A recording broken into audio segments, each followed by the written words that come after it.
Olá pessoal, tudo bem com vocês? Hoje te conto que no próximo sábado ocorre a 17ª edição da Éden Feira Vegana em Caxias.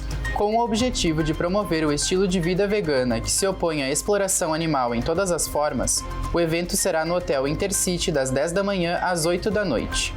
A feira vai contar com mais de 20 marcas gastronômicas na praça de alimentação. Elas oferecem um cardápio inclusivo, com opções para intolerantes ao glúten. Além de música ao vivo, o evento também terá outras atrações, como live painting, oficina de culinária gratuita e uma feira de adoção de cães. Lembrando que você também pode levar o seu pet para o evento.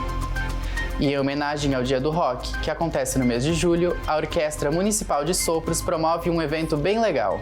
Batizado como Rock Sinfônico, a apresentação irá reunir grandes clássicos do gênero adaptados pelo maestro Gilberto Salvani.